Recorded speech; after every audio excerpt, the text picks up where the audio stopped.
இந்த கமிட்டி வந்து 2019லயே உருவாக்கப்பட்டது. அதுக்கப்புறம் வந்து சில கம்ப்ளைண்ட்ஸ் வந்திருந்தது.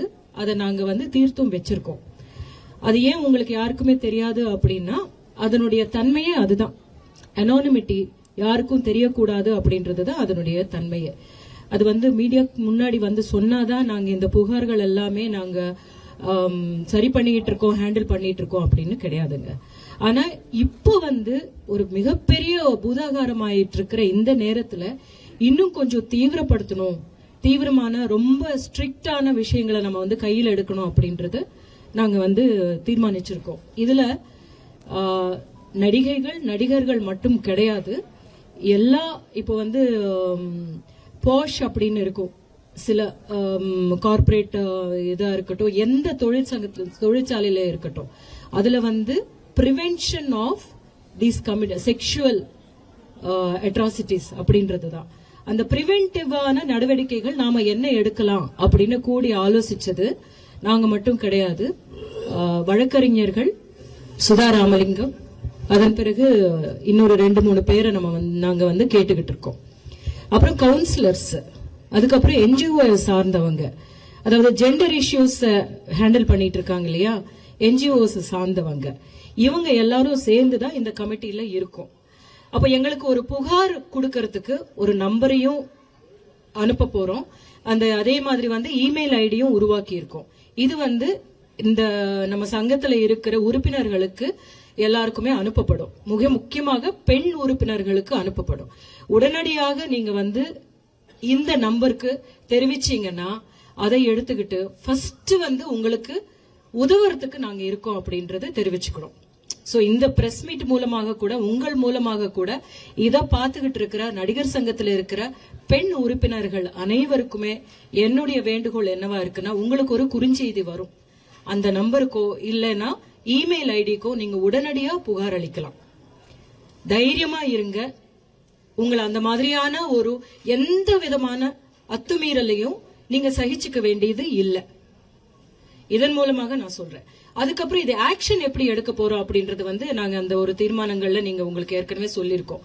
முதல்ல வந்து எங்க சங்கத்தின் சார்பாக ஒருத்தர் போன் பண்ணி பேசி இப்படியான ஒரு புகார் உங்க மேல வந்திருக்குங்க அப்படின்னு நம்ம பேசும்போதே அவங்களுக்குள்ள ஒரு அப்பா நம்ம செய்த தப்பு அப்படின்ற ஒரு உணர்வு வரும். அதுக்கப்புறம் அதை விசாரிச்சுட்டு அது உண்மை எங்கும் பட்சத்தில் 5 ஆண்டு காலம் இவர்களை வந்து இந்த நம்ம சினிமாவில் நடிக்க வைக்க கூடாது அப்படின்றத நாங்க தயாரிப்பாளர் சங்கத்துக்கு பரிந்துரைக்க போறோம், கேட்டுக்க போறோம்.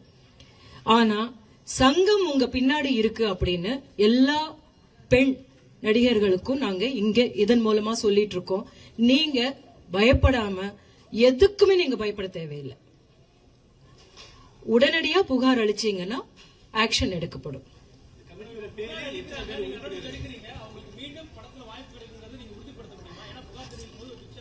சார் அதுதான் வெளியே தெரியப்படுத்த போறது இல்ல சார்.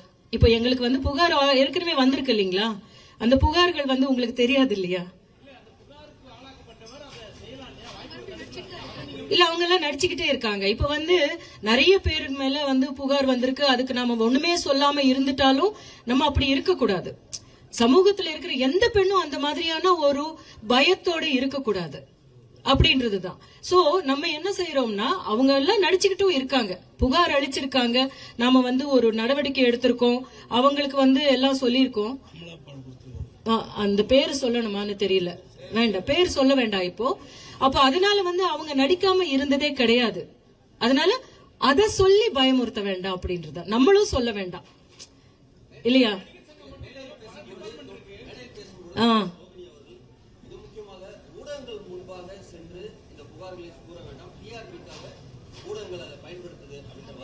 ஆமாங்க. இல்ல சார், நான் ஒரே ஒரு விஷயம் நான் கேக்குறேங்க, ஒரே ஒரு விஷயம். நீங்க கேட்ட கேள்வி எனக்கு தெரியுதுங்க.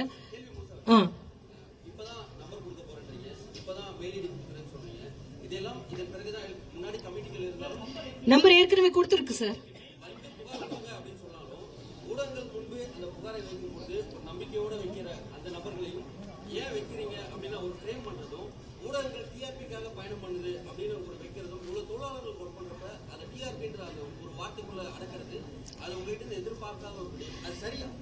சரி, நான் இங்க என்ன சொல்றேன்னா வந்து பெண்களுக்கு எதிரான இந்த மாதிரியான மீறல்களோ இந்த மாதிரியான குற்றச்சாட்டுகளோ எந்த துறையிலேயே வந்தாலும் பெருசுபடுத்துறதை விட சினிமா துறையில இருக்கிற பெண்கள் மேல வந்திருக்கிற புகார்களையோ இல்ல அவங்களுக்கு நடந்திருக்கிறதோ இல்லையோ அப்படின்னு தெரியறதுக்கு முன்னாடியே அத வந்து மிகப்பெரிய ஒரு பூதாகாரம் ஆக்குறதோ.